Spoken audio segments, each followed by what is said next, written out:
pag hindi natin yung to, titigas to, mahirap ng tanggalin. Parang simento yan, sir. Para simento to, parang sa pinatungkot yun. Ang tigas oh. Tignan mo, wala pa isang araw, ang tigas to.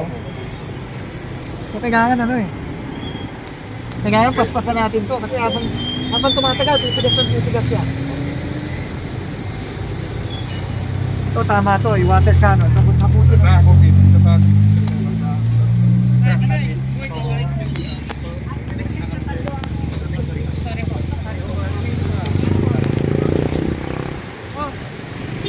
Sige, tuloy-tuloy lang tayo.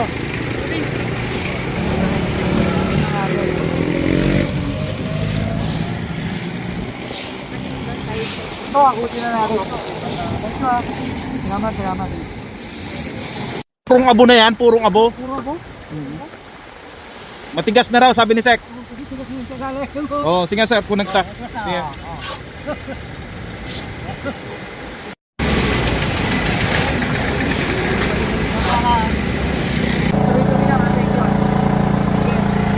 Salamat guys ha.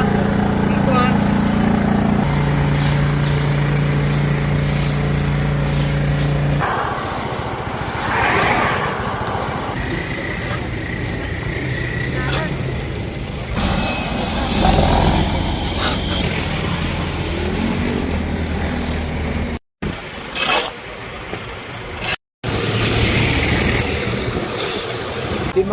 May mga fire truck pa tayo dyan sa DILG siguro. Para bumagay kasi I was telling them to.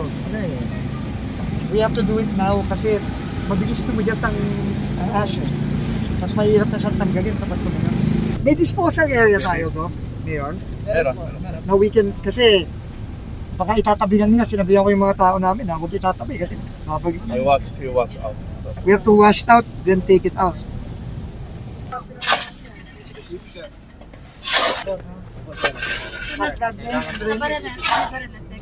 Para na po ng tapon ko. Hindi, magbabara talaga yan. Gagawin pag tumigas. So, kailangan tanggalin yan nga. Tapos kailangan i-declag itong bagong-bago yan eh. So, we have to declag the entire system kasi this one, it settles very fast.